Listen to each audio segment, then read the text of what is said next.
r/ask Reddit. What is a totally wrong thing that has become so widespread it's not considered wrong anymore? Spam email. We ignore it. It's just there, but it shouldn't be. I'd tack onto this one. Paper mail that you never asked for. It's a waste of resources. Been getting magazines, catalogs, advertisements and other solicitations in the mail and I've never once responded in any fortuitous way to any of them. Who actually indulges in that to inspire that potential return on investment? Really, it should be illegal to mail people trash. Employers expecting employees to check emails while outside of work. Years ago I had no idea email senders could get notifications if the recipient had received and read the email. I would just check work emails and pretend I never read them until I got back into the office the next day. Then my manager baited me into lying about not reading them. Never checked work emails for real after that. How? What email service? Your boss expecting that they can contact you at any hour. I had a pretty good boss who rarely contacted me outside of work hours unless it was important. I work 12-8 p.m. and stay out late. At 1 a.m. I get a phone call. Hey, everything okay? I'm really sorry to call. I stayed late to organize the storage closet, and I just locked myself out. I figured you'd be the only person with keys that might be awake. I'll be there in 10 minutes. I'm clocking you in for an hour for this. Yup. Your manager is awesome. And fair play you for helping out. Plastic everything packaged in more plastic. I work in retail and the amount of plastic and rubbish we get from the stock is horrendous. It's so depressing to see all the time. Yup, the plastic you see on the shelves is just the tip of the iceberg in terms of waste it produces. Well, I am not sure if it's actually wrong, but needing a few years of experience for an entry-level job just sounds pretty wrong to me. Yeah, companies seem to not differentiate between entry, let's say at most an internship beforehand, and low-level positions. 5 years experience. Honestly, that's just clueless HR workers trying to filter out the noise. No one actually expects entry-level positions to have years of experience. They just do this to reduce their workload by reducing applicants. 30 years ago, job applications was much more straightforward, but also a lot harder. To apply for a job in most places you would have to scour the local paper/job center recruitment agency for job ads, then either phone them to get more details or post a CV and covering letter to the organization. As such, most people only applied to roles they were serious about trying for, and most job adverts would only elicit a few responses. Nowadays, however, the fact that everything is online means that the barriers to apply for a job are much lower. Anyone can have a stock CV and covering letter ready for any position and just send it en masse to the HR team. Accordingly, HR has spent this time coming up with more and more convoluted ways to make it harder to apply to reduce the candidates they have to look at. As such, they will add lines like minimum 2 years experience of entry-level job, in order to reduce applicant numbers back down to a lower level, either by discouraging otherwise suitable candidates who ignore the role for not meeting the criteria, or by ignoring those applicants when they get too many. Making terms and conditions overcomplicated and long. Interestingly, because they're so long and dense, there have been several court cases in the US stating that they are not legally binding, since you are not expected to actually read it. Yep, you can't have any gotcha clauses hidden deep within the boilerplate. Companies have to show that any unusual terms and conditions were communicated in such a way that the consumer knew exactly what they were getting into. A job making you seasonal part-time but works you at least 40 hours every week, never giving you full-time wage or insurance. 39. 5 hours every week. I worked at a big box store that would send us home early if we were close to going over the old 39. 5. They would also have us take a day off in order to kill overtime if we had stayed late during the week. Harvesting as much data as possible. You have to go to some extreme lengths to prevent your personal information being sent to random strangers you have never met. For anyone with the aptitude, Pi-hole, you essentially set up a tiny PC and route all internet requests through it. Then give it a block list. Nothing connected to your network can complete requests to domains on the block list. Phone, PC, smart TV, washer/fridge, etc. Nothing. I honestly can't remember the last time I saw an ad, and it can block anything trying to phone home in the background as well. Bought a Samsung TV and setting it up required making a Samsung account. They know, by the time you unbox it and place it, that you have really no recourse but to relent and provide your account info, ducking extortion. Social media addiction. I can't quit anytime I want. Closes Reddit. Stares blankly at home screen before mindlessly opening Reddit again. I quit Facebook by deleting the app and bookmark. At least that makes a bit of a chore to log in and check it. Does anyone else think it's weird that we all know that our clothes, electronics, and pretty much anything else we buy is made by sweatshop or literally slave labor and everyone seems to be fine with that? Edit. Wow. I didn't expect so many people to read and respond to everyone saying there's nothing average people can do about it or asking me what average people can do about it. There are a few simple things you can do. Shop less. Don't buy things you don't need. Shop second hand. Take care of the things you do have. Make them last. Write your legislators and write corporations themselves and let them know that what they're doing is not okay. Not everyone can be perfect and do everything, but everyone can do something. Yes, what the duck? And worse, I'm not even sure what to do about it for the most part. I think that's the point though. I don't really think most people are fine with it. I think most people like you don't know what they are supposed to do. Often, but not always of course. We are actually paying reasonable prices for our clothing. The issue is that the lion's share of those profits are kept by the store distributor and only a tiny amount of the cost of an item actually makes its way to the manufacturer. Now I don't know what the solution to this is either, but I don't think it's something I as a consumer have much ability to influence. Also, I don't buy clothes that often. Having to accept cookies for every website. It's made purposefully difficult by companies so you will just accept it. There should be an implicit deny on the browser level. That just always blocks cookies outright. Edit. Wording wasn't very good. I obviously know we need cookies for session management and such. I meant an actual system to just deny unnecessary cookies, like tracking and other stuff. And yes, there is a system like that. Not a single website honors it. Well, I mean, you can disable cookies outright, but that will break virtually any stateful website. Having no regard for your mental health, peace of mind in the name of hustling. Funnily enough, having no work-life balance is flaunted. I've never taken a sick day. Yes, Kathy, I know. From the time you gave me the flu.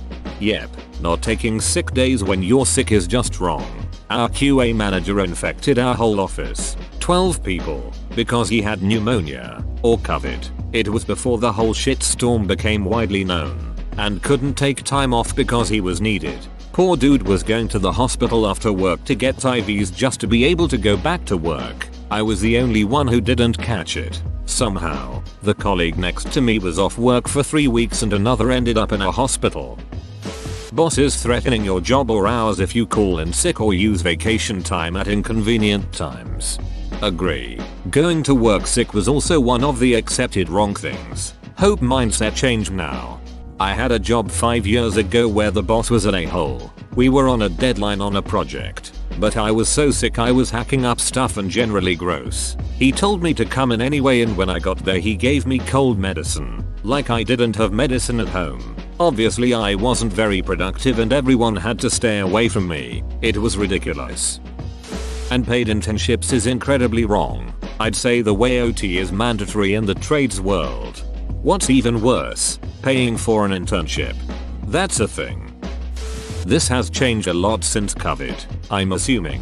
But people going to work when they're sick. Not sure what it's like in the rest of the world, but I feel like in the US we've been conditioned to feel like it's worse to be an inconvenience by not showing up to work than going to work sick, miserable and getting everyone else sick. Edit. Just wanted to add, I am not trying to attack those who can't afford to take time off. I absolutely understand that that's a reality for a lot of people. I get that many times there is no good choice. There are also times where paid sick time is available, but workers are bullied into feeling like they can't take time off or honestly think their place of work can't survive without them. That's BS.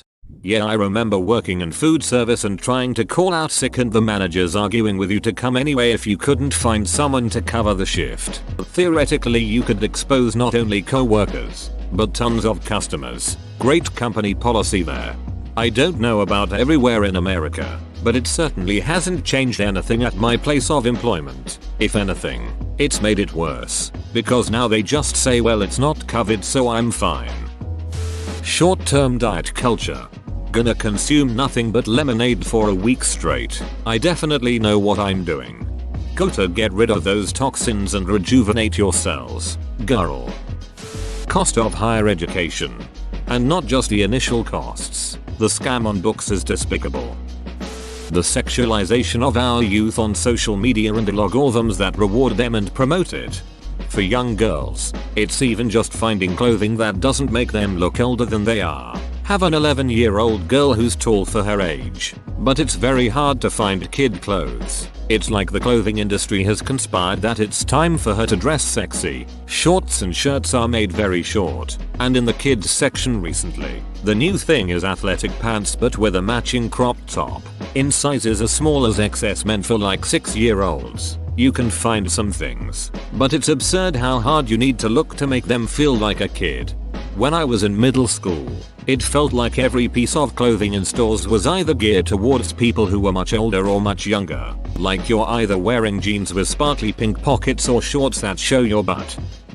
Using your children to become an influencer. I have an Instagram page where I share play ideas as an educator, but my kids' faces are never in the photos. I don't mention their names either. So many parents with similar accounts are posting daily numerous photos and videos of their kids to thousands of followers and getting them involved in live feeds and stories. We have got a generation of kids who in 10-15 years time will have their entire childhood documented online, and it will all have been done without their consent. Edit. Thank you so much for all the upvotes and awards. I am just glad to see it isn't just me, as Insta seems to be full of oversharing mums. I was beginning to think it is just me who treats my children like they are in the witness protection scheme.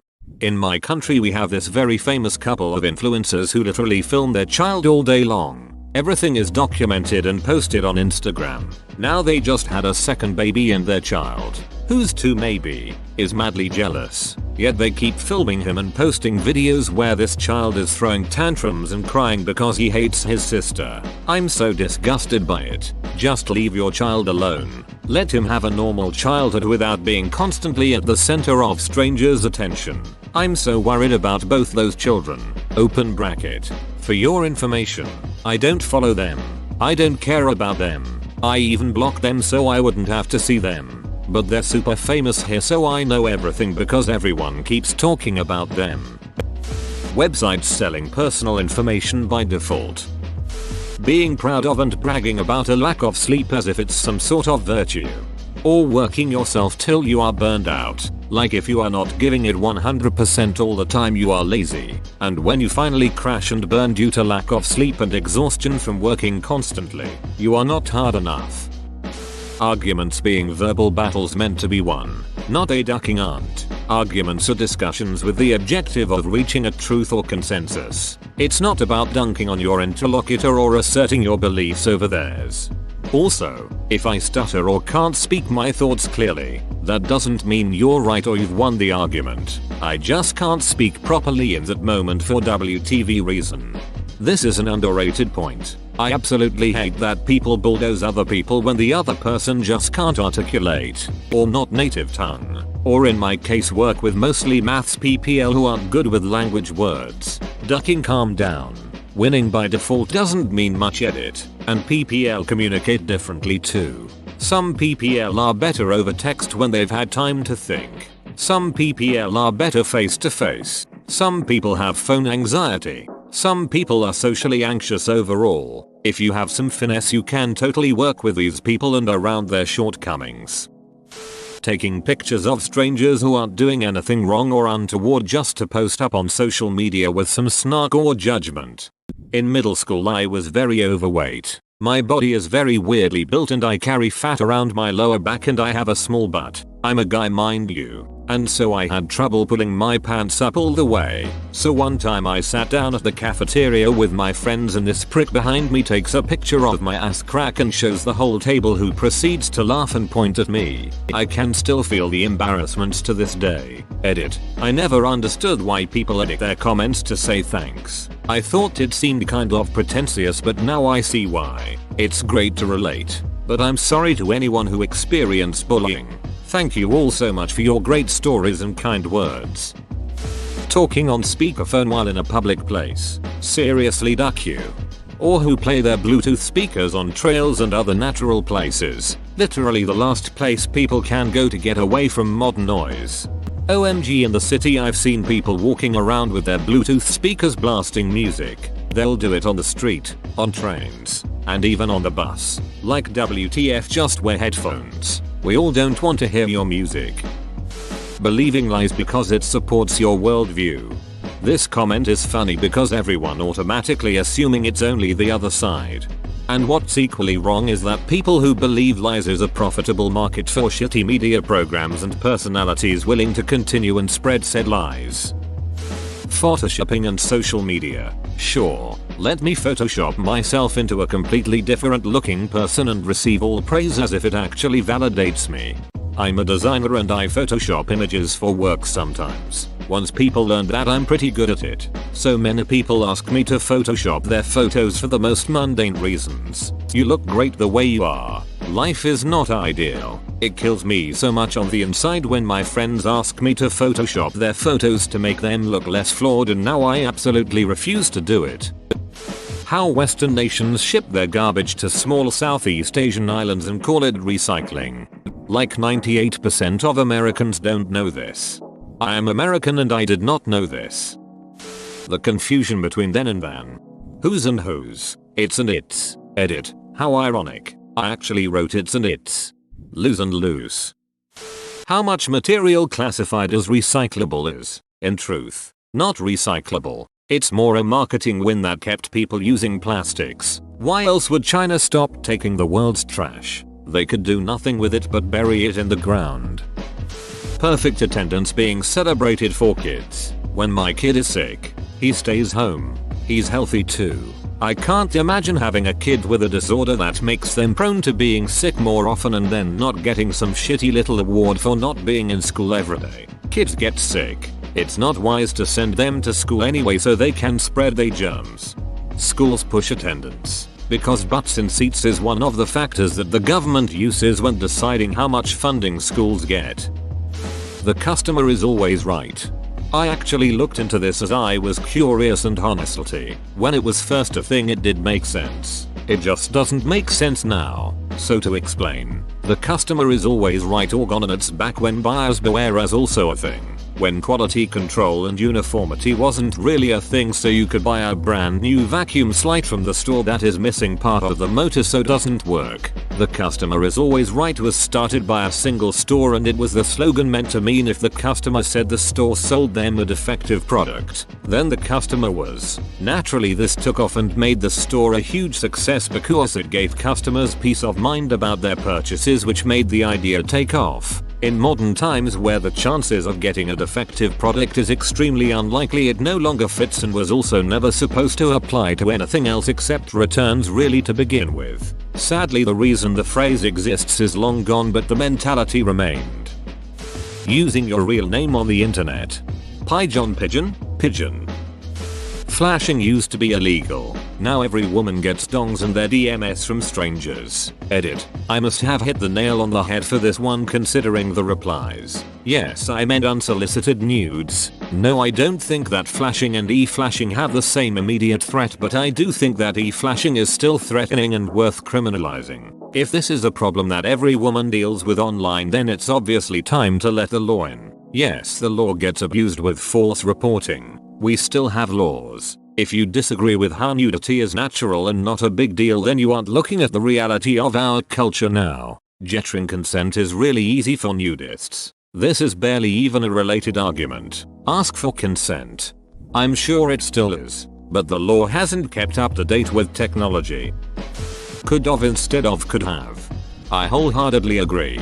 But allow me to play devil's advocate here for a moment. For all intensive purposes, I think you are wrong. In an age where false morals are a dime a dozen, true virtues are a blessing in the skies, we often put our false morality on a pedestal like a bunch of prima donnas. But you all seem to be taking something very valuable for granted. So I ask of you to muster up all the strength you can, because it is a dog-eat-dog world out there. Although there is some merit to what you are saying, it seems like you have a huge ship on your shoulder. In your argument you seem to throw everything in but the kids and sink. And even though you are having a field day with this, I am here to bring you back into reality. I have a sixth sense when it comes to these types of things. It is almost spooky, because I cannot turn a blind eye to these glaring flaws in your rhetoric. I have zero tolerance when it comes to people spouting out hate in the name of moral righteousness. You just need to remember what comes around is all around. And when supply and command fails, you will be the first to go. Make my words. When you get down to brass tacks, it doesn't take rocket appliances to get two birds stoned at once. It's clear who makes the pants in this relationship, and sometimes you just have to swallow your pride and accept the facts. You might have to come to this conclusion through denial and error, but I swear on my mother's mating name that when you put the pedal to the metal, you will pass with flying carpets like it's a peach of cake. Maybe this is just a me thing, but as someone who is adopted, I am really bothered by adoptive parents who lie to their kids. I think starting your relationship with your child based on a lie is completely wrong, and it will come back to bite you later. Unfortunately, some parents who cannot biologically have children will choose to supplement this by adopting a kid and telling that kid they gave birth to them. This needlessly stigmatizes adoption by making it a shameful secret, while also making sure that if this child finds out later in life, they will resent their parents 100% and never trust them again. It's just awful. My parents were completely transparent with me from a really young age, and I grew up well. I love my parents and personally have no desire to ever meet my biological mother. Every adopted kid is different, but they all deserve to be told the truth. Crimes as long as you have money, and I don't mean that you can pay lawyers or something. Sometimes it just looks that you are just allowed to be a criminal if you just have money. Fines mean legal for the rich. Talking on the phone loudly wherever you happen to be. No one steps away anymore or even acts embarrassed when on the phone in public. Drives me crazy. Banks charging you fees to use your own money. This is just one among many other practices that are wrong. Taking pictures of random people and turning them into memes. I hate them. There seems to be a lot of pictures circulating on Facebook of people who are very obese, very underweight, or not stereotypically attractive, with things like your third aunt has to go on a date with this person. The comments are usually really cruel. That is a photo of an actual person. Can you imagine if hundreds of thousands of people were mocking you on a photo? Disgusting. On the plus side, when I see these, it helps me easily identify dongheads I no longer want to associate with. Tying your health insurance to your work. USA. If you become too sick to work, example, terminal cancer, you lose your job and your healthcare coverage. Dental not being included in healthcare. How is the health of your mouth and teeth separate from the health of the rest of your body and necessitate totally different and pricey insurance? That bats can't see. Bats have perfectly functioning eyes that are just as good if not better than ours. Are you sure? I'm genuinely curious now, because I've always been told that bats use echolocation to hunt because of poor eyesight. Yet that's the exact thing that's wrong. They have perfectly good eyesight, but they are nocturnal and hunt at night. Sometimes in pure darkness. The echolocation helps them hunt at night. The fact that many big corporations just don't pay taxes. It seems to be common knowledge, but no one seems to be doing anything about it. Whoa, you made it to the end? You're a ducking beast. I'll cut you a deal. Smash like and subscribe for more curated content, bruh. It's free and that's a great price.